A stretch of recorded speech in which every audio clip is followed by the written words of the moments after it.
할렐루야. 이렇게 새롭게 시작하는 한 주의 첫날, 또 11월의 마지막 주일, 또 창립주일, 이렇게 주의전을 찾은 여러분들을 환영하고 축복합니다. 옆에 있는 분들 우리 한번 인사합니다. 사랑합니다. 축복합니다. 네. 먼저 우리 교회 창립 2주년을 맞이하게 해주신 하나님께 우리 박수로 감사와 영광을 올려드렸으면 좋겠습니다. 창립 2주년을 맞는 우리 아름다운 교회를 향해 하나님께서 말씀하시고 싶어 하시는 것이 오늘 본문에 나옵니다. 이것을 우리가 단단히 마음에 새기고 그리고 계속 주님 오시는 날까지 잊지 않고 나아갔으면 좋겠습니다. 그 말씀이 13절의 말씀입니다. 13절의 말씀을 우리 함께 한번 읽어보도록 하겠습니다. 그런즉 깨어있으라 너희는 그 날과 그때를 알지 못하느니라 말씀하십니다. 예수님께서 말씀하십니다. 그날 그때를 너희는 알지 못하는 그런 상황이 오게 된다라고 말씀합니다. 여기서 말하는 그때는 오늘 본문에서 1절에서부터 시작하는 그때는 하며 천국은 하면서 나올 때 그때와 똑같은 때입니다. 이 그때는 어느 때냐? 이제 한 장 앞서서 24장에 나왔던 종말의 때를 이야기합니다. 인간의 역사적인 관점에 있어서는 역사적 종말을 이야기합니다. 이제 모든 시간이 마지막 마감되는 그러한 역사적인 종말을 이야기합니다. 그때가 언제인지 아무도 알 수가 없습니다. 또 개인적인 인간의 역사, 개인적인 어떤 삶의 자리라고 한다면 이제 관점을 좁혀서 개인의 종말이라고 이야기하는 이러한 때입니다. 그러니까 죽음과 관련된 그러한 모습이 바로 이제 그때라는 것이죠. 저와 여러분이 언제 어떻게 죽음을 맞이하게 될지 그때와 그 시기는 아무도 알 수가 없습니다. 이것은 분명한 진리입니다. 지금 예수님께서는 이제 깨어있으라 라고 말씀하시며 어떤 모양과 상황으로든 결코 피할 수 없는 반드시 맞이하게 될 그 종말의 때, 그때 이제 그때를 위하여 그때를 준비하며 지금 깨어있어야 한다라고 말씀하고 있는 것입니다. 만약 지금 깨어있지 않는다면 크게 후회하는 날이 오게 된다. 이렇게 말씀하시는 것이 13절의 말씀입니다. 오늘 성경에는 이 깨어있는 자와 깨어있지 않는 자를 구체적인 두 가지의 용어로 이제 대비하고 있습니다. 구별해내고 있습니다. 그 용어가 슬기로운 자와 미련한 자 이렇게 이야기합니다. 먼저 깨어있지 못한 자를 대변하는 용어인 미련한 자, 이 용어는요 그냥 단순히 우리가 쉽게 사용하는 미련하구나, 바보스럽구나 뭐 이런 차원의 이야기가 아닙니다. 이 마태복음에 등장하고 있는 이 미련하다는 용어는요 특별한 의미를 담고 있는 용어입니다. 그것은 마태복음에서 이 오늘 본문에 나오는 미련한 자에 대한 용어가 어디서 사용되어지고 있는지를 찾아보면 알 수가 있습니다. 이 미련한 자의 용어가 마태복음에서 어디서 사용되어지느냐? 대표적으로 5장 22절에서 이렇게 말씀하고 있습니다. 나는 너희에게 이르노니 형제에게 노하는 자마다 심판을 받게 되고 형제를 대하여 나가라 하는 자는 공회에 잡혀가게 되고 미련한 놈이라 하는 자는 지옥불에 들어가게 되리라 이렇게 말씀합니다. 그러니까 이 오늘 본문에 나오는 이 미련한 자는요 어떤 존재냐? 심판을 받게 되는 존재라는 것입니다. 지옥불에 들어가는 존재, 이것을 이야기하는 것입니다. 마태복음 7장 26절에서는 그래서 이런 말씀도 하십니다. 나의 이 말을 듣고 행하지 아니하는 자는 그 집을 모래 위에 지은 어리석은 사람 같으니 이렇게 말씀합니다. 여기서 어리석다라는 용어가요 미련하다라는 용어와 똑같습니다. 그러니까 마태복음에서 이 단어를 취할 때는요 이게 이제 심판받는 자, 구원받지 못하는 자를 비유할 때 이 미련하다라는 용어를 쓰고 있다는 것입니다. 따라서 오늘 비유에 등장하는 이 미련한 다섯 처녀, 이 다섯 처녀는 영원한 심판, 영원한 형벌에 처할 수밖에 없을 만큼 미련했다라고 말씀하고 있는 것입니다. 오늘 2절을 보게 되면 분명하게 이렇게 얘기합니다. 다섯은 미련하고 라고 이야기합니다. 이 미련하고 라는 이 동사에 담겨 있는 의미는요 그냥 지금 미련하다 이것만 의미하는 게 아닙니다. 이 용어는요 과거도 미련했고 지금도 미련하고 앞으로도 미련할 것이다. 그런 삶으로 계속 일관적으로 살아가는 이 모습을 이야기하는 것이 미련하고에 담겨져 있습니다. 그러니까 과거에서부터 계속 심판받을 만한 상태로 살아왔습니다. 지금도 심판받을 만한 상태로 살고 있습니다. 앞으로도 심판받을 만한 그런 상태로 살게 될 것을 압축해 놓은 단어가 여기 미련하고에 담겨져 있다는 것입니다. 그와는 반대로 깨어있는 자는 슬기로운 자입니다. 이 슬기 있는 자라는 용어는 또 우리가 흔히 지혜롭고 총명한 그런 정도의 지혜가 아닙니다. 슬기로움이 아닙니다. 이것은 구원에 합당한 슬기를 가지고 있는 자입니다. 구원에 이르는 지혜를 가지고 있는 이런 자를 의미하는 용어로 마태복음에 사용하며 슬기라는 용어보다는 오히려 지혜라는 용어로 많이 사용되어지고 있습니다. 마태복음 7장 24절이 그렇게 말씀합니다. 그러므로 누구든지 나의 이 말을 듣고 행하는 자는 그 집을 반석 위에 지은 지혜로운 사람 같다라고 하며 이 구원에 합당한 자의 모습을 이야기합니다. 마태복음 24장 45절도 말씀합니다. 충성되고 지혜 있는 종이 되어 주인에게 그 집 사람들을 맡아 때를 따라 양식을 나누어 줄 자가 누구냐, 이렇게 말해서 이 충성되고 지혜 있는 종, 어떤 가정을 다스리는 이런 가운데에 있는 이런 하나님의 나라에 합당한 모습을 보여내는 사람을 지혜 있는 자다, 이렇게 말씀하고 있는 것입니다. 따라서 오늘 비유에 등장하는 슬기로운 다섯 처녀는 영원한 생명, 구원에 이르는 지혜를 가지고 삶을 살았고 살아오고 있고 살아가게 되는 이런 사람을 대변하고 있는 것입니다. 저와 여러분은 깨어있는 자입니까? 깨어있지 못한 자입니까? 슬기로운 자입니까? 미련한 자입니까? 뻔한 거잖아요. 그렇죠? 어떤 대답을 요구하는지 우리가 분명히 알 수 있지 않습니까? 지금 그것을 말씀합니다. 그런데요, 우리가 한번 생각해 보자는 것입니다. 마태복음은 특별히요, 유대인을 향해서 기록한 기록입니다. 복음서입니다. 그러니까 이것은 누구를 대상으로 해서 이 말씀을 하느냐? 교회 공동체를 대상으로 해서 말씀하고 있는 것입니다. 그러니까 교회 공동체에 대해서 이제 하나님께서 어떤 뜻을 가지고 있는지를 살펴볼 때 마태복음을 많이 살펴보면 그게 이제 하나님께서 교회 공동체의 모습과 하나님이 원하시는 것들을 볼 수가 있습니다.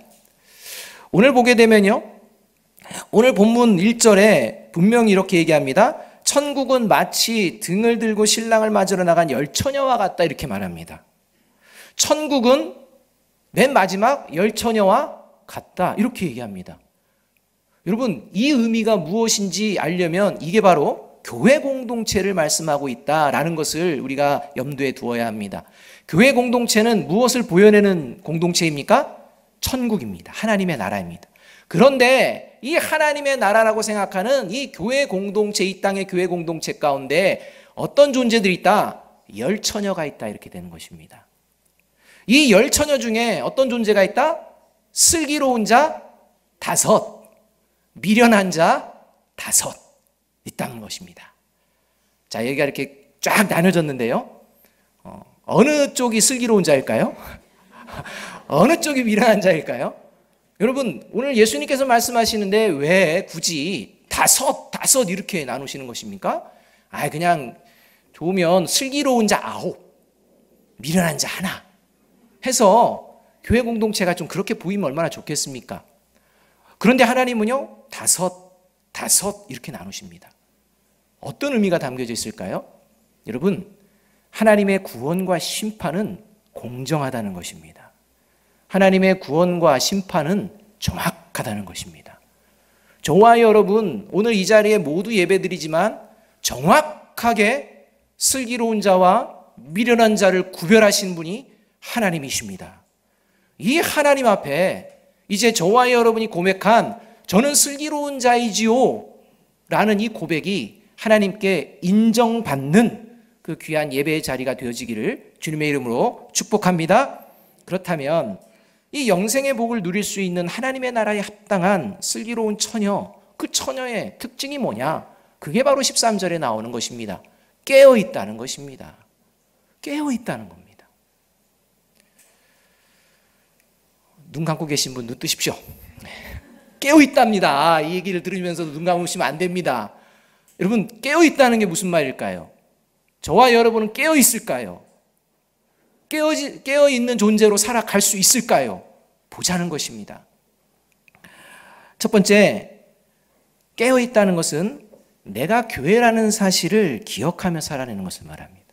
내가 누구다? 교회다입니다. 내가 교회라는 사실을 기억하며 산다는 건 종말의 때에 신랑 되신 예수님께서 반드시 오실 것을 믿고 그 주님을 맞이할 준비를 하는 것을 내가 교회다라고 고백하는 것입니다. 교회가 이 땅에 있는 이유가 무엇입니까? 하나님의 나라 아닙니까? 하나님의 나라가 온전히 이루어지는 것은 예수 그리스도가 오시는 날 완전하게 이루어집니다. 그것을 소망하며 살아가는 것이 그리스도인입니다. 그게 교회 공동체입니다. 그렇기 때문에 내가 교회다라는 생각은요, 주일날 내가 아름다운 교회에서 예배드리는 존재, 이런 차원이 아닙니다. 내가 교회라는 것은 주님 오시는 날을 기다리는 존재입니다. 이것을 준비하는 존재라는 것입니다. 그 준비할 때 모습 보십시오. 7절 말씀 함께 한번 읽어봅니다. 7절입니다. 시작. 이에 그 처녀들이 다 일어나 등을 준비할세, 이렇게 말합니다. 이 7절 말씀을 보면 신랑 맞을 준비를 몇 명이 하고 있습니까? 다 하고 있습니다. 그러니까 10명이요 다 예수님 기다리고 있습니다 라는 마음으로 모인다는 것입니다. 이 모습은 이 땅에 있는 교회의 실상이 어떤지를 아주 정확하게 보여주고, 교회에 대한 인식이 얼마나 교회에 대한 인식이 잘못되어지지 않도록 하나님께서 분명하게 좀 말씀해 주시는 장면입니다. 여러분, 지금 이곳에 우리가 함께 예수님을 기다리고 있지만 교회로 준비되어지며 나아가는 존재가 있고 교회로 준비되지 않고 나아가는 존재가 있다는 것입니다. 아니, 처음부터 교회와 같은 존재가 있고요, 지금 교회와 같지 않은 존재가 있다는 것입니다. 그것을 우리가 이 본문을 통해 알아야 합니다. 여러분, 이런 찬양이 있습니다. 일부 때 이 찬양 들려드리니까요 모르세요. 어떻게 이 찬양, 이렇게 유명한 찬양을 모를까 생각했는데 한번 여기 반응을 보겠습니다. 주 나의 신랑, 여기도 대부분 모르시나 봐요. 주 나의 신랑 나 주의 신부 그 사랑은 내 기쁨. 주 나의 신랑 주의 신부 그 사랑은 내 기쁨. 이렇게 하는 건데요, 지금 부르신 분들만 준비된 줄로 믿습니다. 아니, 깜짝 놀랐습니다. 이 찬양은 유치부 아이들은 다 하는 찬양이라고 저는 생각하고 있는데 여쭤봤더니 요즘은 유치부에서 이런 찬양 안 한답니다. 아니, 이런 중요한 찬양을 어떻게 안 할 수가 있는지 제가 당황했습니다. 여러분, 이 찬양에는요 복음의 핵심이 담겨져 있습니다. 주님은 우리의 누가 되십니까? 신랑이 되십니다. 우리는 주님의 누가 되는 것입니까? 신부가 되는 것입니다. 그 주님을 맞이하기 위해서 우리는 어떤 삶을 사는 것입니까? 기쁨의 삶을 사는 것입니다. 여러분, 복음의 핵심 아닙니까? 우리는 그래서 교회를 신부로, 또 주님을 신랑으로 이렇게 많이 생각합니다. 틀린 말 아니지만 아주 명확한 분별이 이제는 필요합니다. 여러분, 그 분별을 우리가 가지고 있는지 보자는 것입니다. 오늘 본문을 보면, 오늘 본문에 나오는 이 처녀들은요 신부가 아닙니다. 누굽니까? 들러리입니다. 여러분, 예수님의 신부가 10명 이 얘기가 아닙니다. 그 당시의 상황에서 신부는요 지금 어디에 있습니까? 집 안에 있습니다. 지금 신부는 집 안에 있고요, 집 밖에 누가 있느냐? 10명의 처녀들이 있다는 것입니다. 이 집 밖에 있는 것이요 바로 세상의 교회의 일반적인 모습이라는 것입니다. 이 일반적인 세상의 교회 모습에 진정한 교회가 있고 교회 아닌 교회가 있다는 것입니다. 여러분, 이것을 우리가 분명히 알아야 합니다. 우리가 흔히 말하는 교회의 정확한 의미는요 이중성을 가지고 있습니다. 교회는 흠이 없는 동시에 불완전하다는 것입니다. 교회가 흠이 없다는 것은요 종말론적 의미입니다. 그래서 집 안에 있는 신부와 같은 그런 의미를 가지고 있는 것입니다. 불완전하다는 것은 집 밖에 있는 것과 같이 불완전한 것을 의미합니다. 계시록 21장 9절 10절은요 이렇게 말씀합니다. 7 대접을 가지고 마지막 7 재앙을 담은 7 천사 중 하나가 나와서 내게 말하 이르되 이리 오라, 내가 신부 곧 어린 양의 아내를 내게 보이다 하고 성령으로 나를 내리고 크고 높은 산으로 올라가 하나님께로부터 하늘로서 내려오는 거룩한 성 예루살렘을 보이니, 이렇게 말합니다. 그러니까 어린 양의 신부를 내가 보이겠노라 라고 하며 이 사도 요한을 데리고 올라갔는데요, 사도 요한이 어린 양의 신부를 봤습니다. 그 어린 양의 신부가 뭡니까? 거룩한 성 예루살렘입니다. 이렇게 말씀하신 뒤에 계시록 21장 26절 27절은 이렇게 말씀합니다. 사람들이 만국의 영광과 존귀를 가지고 그리로 들어가겠고 무엇이든지 속된 것이나 가증한 일 또는 거짓말하는 자는 결코 그리로 들어가지 못하되 오직 어린 양의 생명책에 기록된 자들만 들어가리라, 이렇게 말합니다. 그리로 들어간다는 것입니다. 거기가 어디입니까? 거룩한 성 예루살렘입니다. 그리고 그곳에 들어가는 존재가 있고 들어가지 못하는 존재가 있다, 이렇게 얘기하는 것입니다. 이것이 교회의 이중성입니다.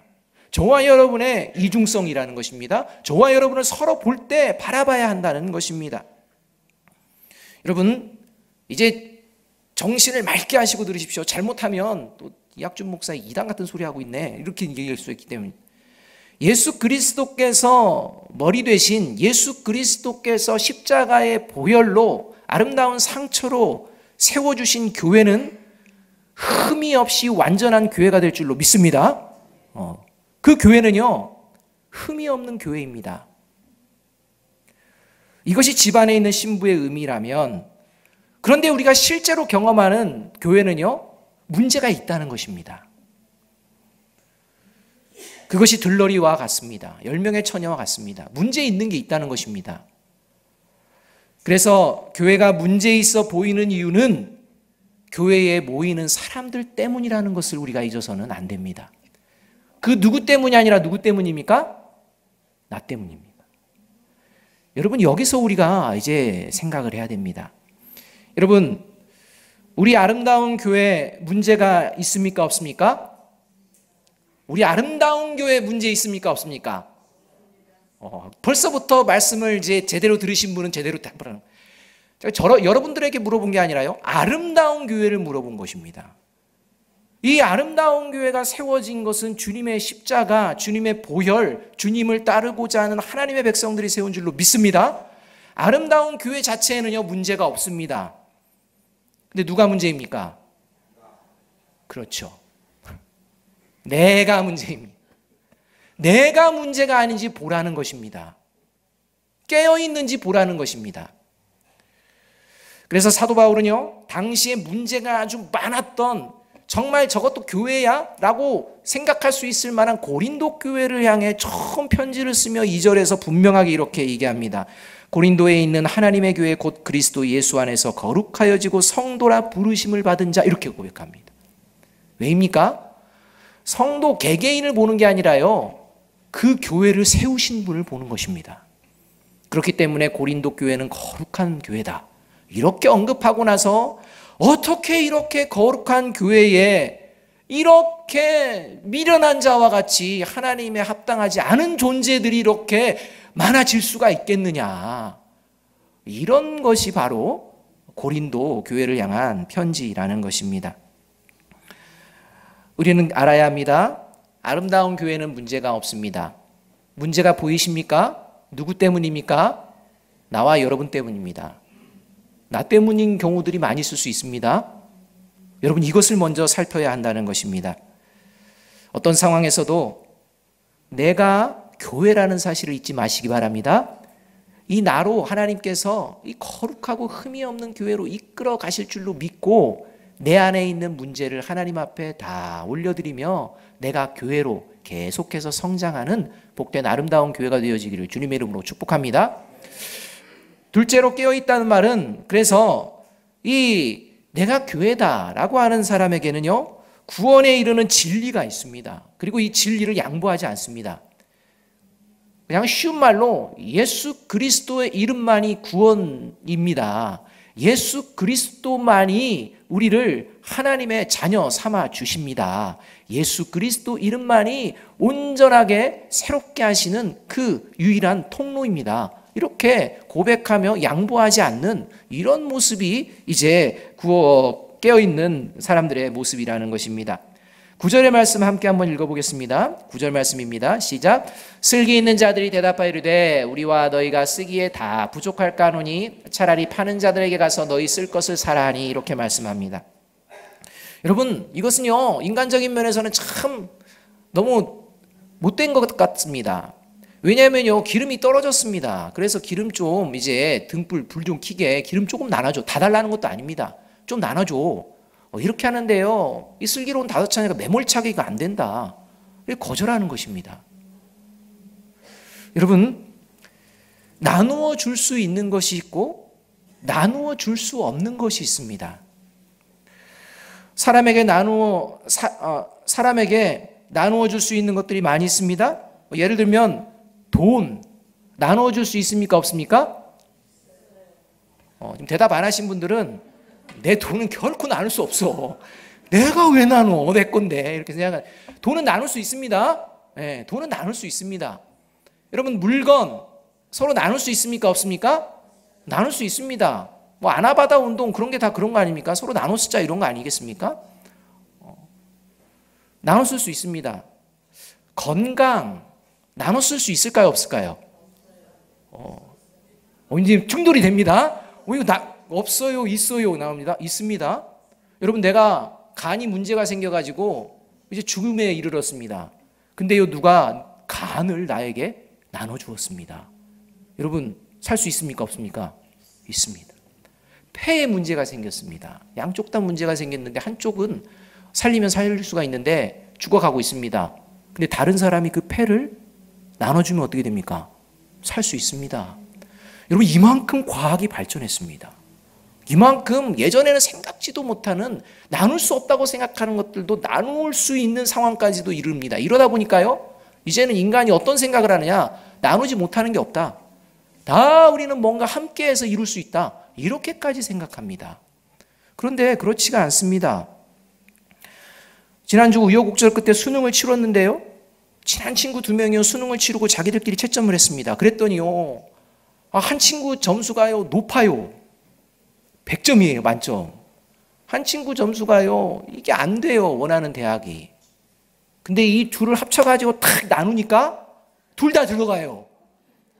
그러면 들어갈 수 있을까요? 없을까요? 없어요. 법이 없다고 합니다.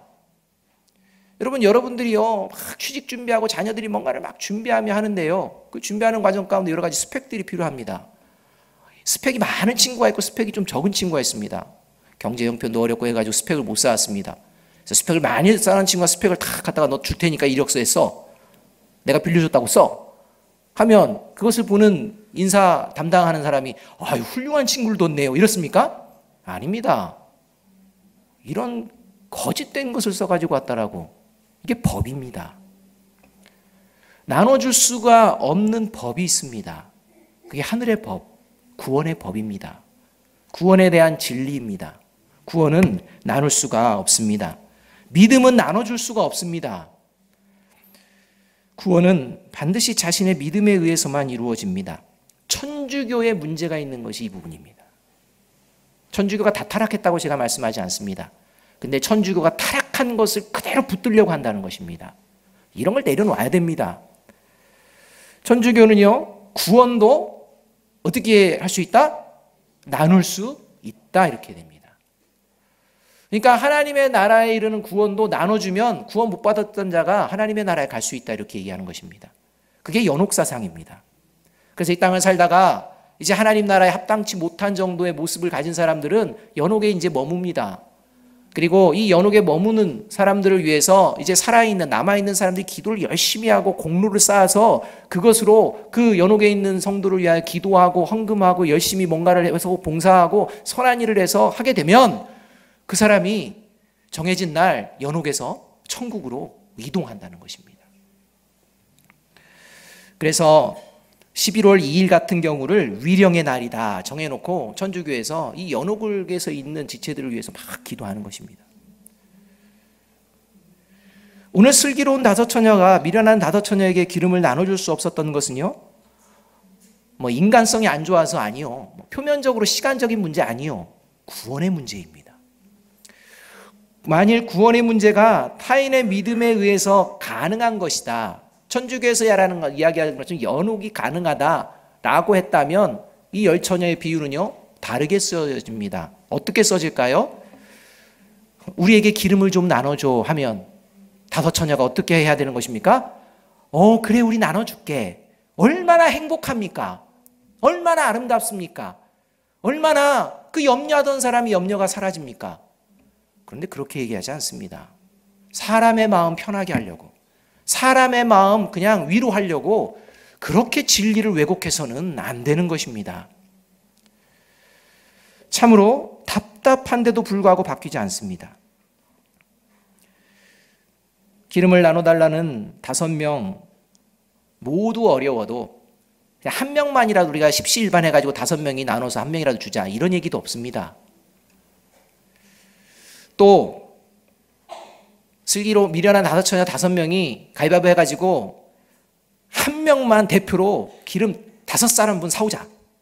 그리고 신랑이 오면 우리가 막을게. 막아가지고 올 때까지 우리가 어찌 하든지 힘을 써서 막을 테니까 너 대표로 갔다 와. 이러지도 못합니다.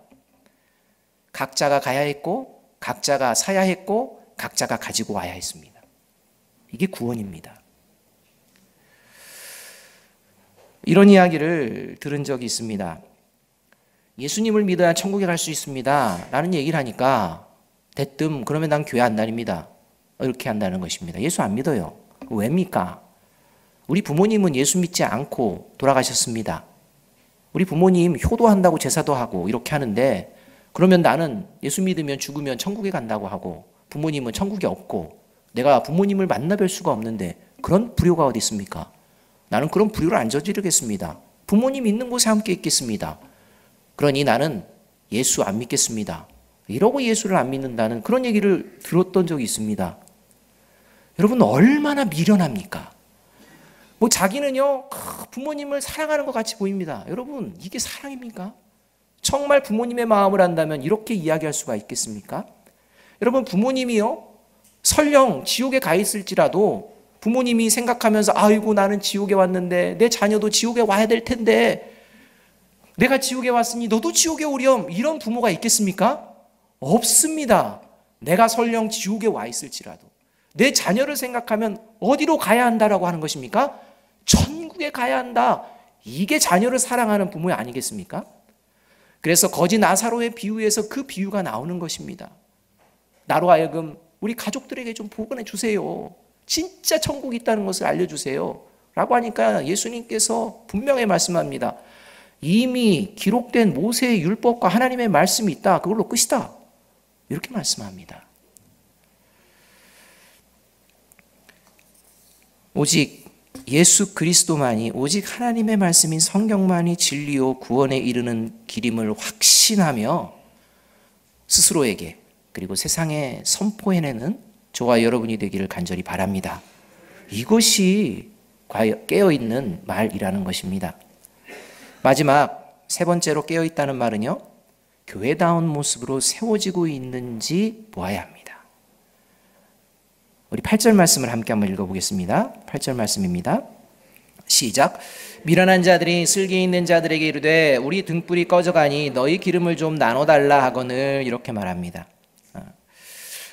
구원에 이르는 진리, 이 구원에 이르는 진리를 내가 붙들고 있다. 예수 그리스도의 이름을 붙들고 있다. 예수 그리스도의 이름을 전하고 있다. 예수 그리스도의 이름을 붙들고 내가 나아가고 있다 라는 말은요, 공허한 이야기로 그치는 게 아니라 삶을 통해서 드러나게 된다는 것입니다. 내가 너희에게 우리는 기름을 나눠줄 수 없다라고 외쳤던 이 슬기로운 자들의 외침은요, 그때만의 외침이 아니라는 것입니다. 왜 이것이 아주 중요한지를 이미 주님이 오시기 전부터 중요히 여겼고 그것을 놓치지 않았다는 것입니다. 지금 신랑이 왔다는 이야기를 들은 미련한 자들이 자신의 등불이 꺼져가는 것을 봐버렸습니다. 그래서 이거 안 됩니다, 등불이. 그래서 슬기 있는 자들에게 기름 좀 나눠달라고 이렇게 요청하는 장면입니다. 등불이 꺼져간다는 건 뭡니까? 지금 미련한 자들에게 문제가 생겼다는 것입니다. 이게 해결되어져야 한다는 것입니다. 오늘 본문에는요, 준비하다는 용어가 2번 나옵니다. 아까 우리가 첫 번째 내가 교회라는 것을 늘 기억하자라고 할 때 이 10처녀가 신랑이 오기를 준비할세라는 준비할세라는 단어가 7절에서 나옵니다. 이 준비할세는요, 각자가 뭘 준비해야 될지 나름대로 준비하며 준비하는 그 과정을 이야기합니다. 그러니까 신랑이 올 때까지 준비하는 모든 과정, 이 과정 가운데 있다는 것을 이야기하는 의미로서 준비할세입니다. 그러니까 뭐가 필요한지, 어떻게 신랑을 맞이해야 될지 나름대로 막 준비합니다. 예를 들어서 우리가 주일날이면 예배를 드리러 옵니다. 새벽 기도회를 드립니다. 금요 기도회, 수요 기도회, 또 각자의 봉사의 자리에서 봉사를 합니다. 그리고 또한 뭐 여러 가지 하나님이 기뻐하시는 일, 선한 일들, 이러한 일들을 합니다. 또 세상 가운데 나아가서 나름대로 교회에 다니는 사람처럼 그렇게 행동을 합니다. 그런데 정작 가장 있어야 될 가장 중요한 것을 놓치고 준비하지 못한다면 주님 오시는 날은 그에게 심판의 날이 된다라고 말씀하고 있는 것입니다. 지금 분명하게 이 10명의 처녀들은요, 나름대로 준비를 다 했습니다. 내 생각에는 이러이런 준비를 하면 될 것이야 라고 해서 분주하게 움직였습니다. 그렇게 분주하게 움직이며 이제는 신랑이 오기를 고대하고 기다리고 있습니다. 그런데 점점 늦어집니다. 그러다 보니까 지치기도 하고 피곤하기도 합니다. 그래서 이제 자기도 하고 졸기도 합니다. 이 10명의 처녀는요, 여기까지 똑같습니다. 다른 게 없습니다. 신앙생활 똑같이 합니다. 다른 게 없습니다. 그런데 결정적으로 예수님이 오셨을 때 차이가 나버립니다. 그때 10절에서는 이렇게 이야기하는 것입니다. 이 10절의 말씀은 신랑이 오기를 준비하였던 자들은 혼인잔치와 함께 들어갔다, 이렇게 말씀합니다. 여러분, 앞에 다 준비했지 않습니까? 다 준비했는데 왜 신랑이 왔을 때 신랑이 오기를 준비하던 자들이 혼인잔치에 들어갔다, 이렇게 말씀하는 것입니까? 다 준비했는데 말입니다. 그래서 여기서 사용되는 준비라는 것이 다른 용어입니다. 이 준비는요, 바로 최종적으로 온전하게 하나님을 맞이할, 주님을 맞이할 준비가 완료된 것을 이야기합니다. 반대로 5명의 미련한 처녀는요, 정말 최종적으로 본질적으로 갖고 있어야 되고 그것을 준비해야 될 것을 놓쳐버린 것입니다. 그게 뭡니까? 기름입니다. 기름. 저와 여러분이 지금까지 어떤 신앙생활을 했는지 알 수 없습니다. 저와 여러분이 아름다운 교회를 세우고 어떻게 지금까지 2년 동안 신앙생활을 했는지 모르지만요, 기름이 없는 모습으로 나올 수 있다는 것입니다. 그럼 이게 우리에게 도전이 돼야 합니다. 저와 여러분, 기름 준비됐습니까? 그 기름이 뭡니까? 여러분, 이 기름에 대해서 정확하게 이야기하는 것이 데살로니가전서 5장 19절에서 사도 바울이 이야기하는 것입니다. 성령을 소멸하지 말라입니다. 여러분, 기름을 준비한다는 것은요, 성령의 인도하심을 계속 받는 것을 이야기합니다. 어떤 상황, 졸며 자며 하는 상황이 있을지라도 주님께서 원하실 때 내가 언제든지 나아갈 수 있는 그 준비, 성령의 인도하심을 늘 준비하고 있는지 돌아보아야 한다는 것입니다. 슬기로운 5처녀는 미련한 5처녀처럼 졸며 잤습니다.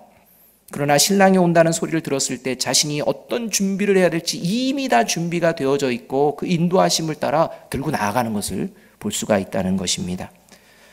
이렇게 교회다운 성령을 소멸하지 않는 이러한 성령의 인도하심을 내가 계속 구하며 2년 동안 우리 아름다운 교회 공동체에 모였는지 돌아보아야 합니다. 지금 교회가 세상에 도전을 주지 못하고 오히려 비난과 조롱이 되어지는 것, 그런 교회의 문제는 무엇입니까? 교회가 문제입니까? 아니요. 교회에 있는 저와 여러분에게 문제가 있다는 것입니다. 예수 닮아가기를, 자기를 부인하고 자기 십자가를 지기를 거부하는, 주일 예배당에 모여 드리는 예배 1시간으로 만족하며 나머지 6일은 성령의 인도하심, 여기에는 관심이 없고 세상의 것들에 마음을 다 내주어 성령이 소멸되어지는, 거룩이라는 단어는 떠올리는 것 자체도 관심이 없는, 그리고 거북스러워하는, 하나님의 말씀대로 살아내려는 그러한 몸부림, 그러한 상처, 이러한 것들은 없고 그저 좋은 게 좋은 거라고 인간적인 방법만을 가지고 그냥 우리끼리만 좋으면 좋다라고 하며 성령을 소멸해가는 그런 모습 때문은 아닌지 돌아보아야 합니다. 오늘 주님께서 이러한 시대에, 이러한 우리 한국교회 가운데에 말씀하십니다. 그런즉 깨어 있으라. 하나님의 말씀대로 살아내려고 자신의 삶을 계속 점검하며 성령의 인도하심을 따라 신랑 맞을 준비를 우리가 할 때 아름다운 교회는 교회다움을 회복하게 될 줄로 믿습니다. 지난 한 주 특별 새벽 기도회 때 요엘서를 우리가 함께 보았습니다.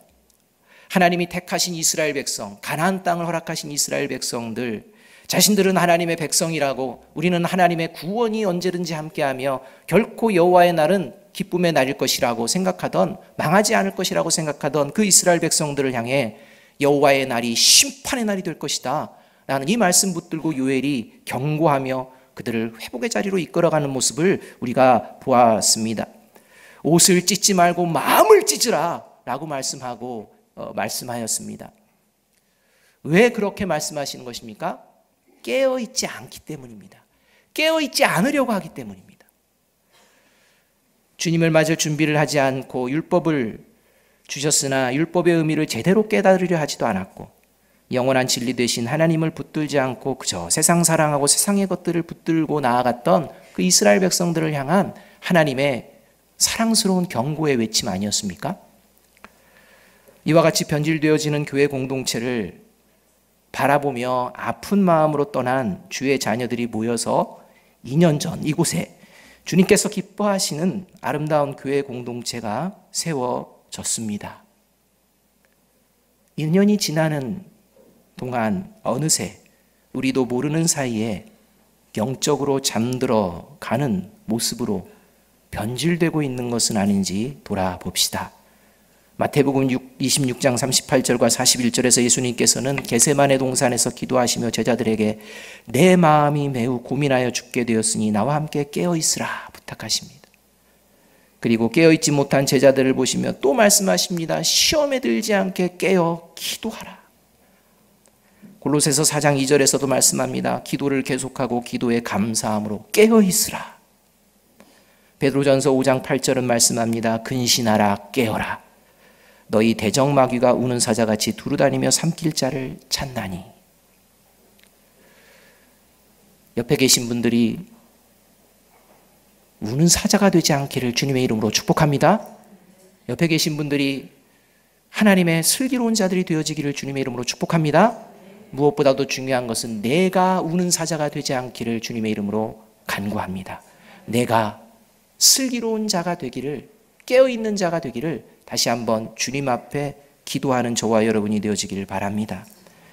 2000년 전 오셨던 예수님 반드시 오십니다. 신랑으로 오십니다. 그때와 그 시기는 알 수 없지만 창립 2주년을 맞으며 그런즉 깨어있으라 하신 주님의 말씀을 영혼과 마음판에 새기고 슬기로운 다섯 처녀와 같이 성령의 인도하심을 따라 주님 맞이할 준비를 서로 하며 다시 아름다운 걸음을 걸어내는 저와 여러분, 우리 교회가 되어지기를 주님의 이름으로 축복합니다. 기도하겠습니다. 사랑과 은혜가 풍성하신 아버지 하나님, 주님께서 오고 계십니다. 이미 주님께서는 우리를 통하여 성령을 허락하여 주셨고 우리 아름다운 교회를 새롭게 시작하여 주신 줄로 믿습니다. 하나님, 우리에게 허락하여 주신 이 아름다운 교회가 진정 주님께서 기뻐하시는 슬기로운 다섯 처녀와 같이 깨어있는 교회가 되게 하여 주시옵소서. 그러한 우리 한 사람 한 사람 되게 하여 주시옵소서. 예수 그리스도의 이름으로 감사하며 기도하옵나이다. 아멘.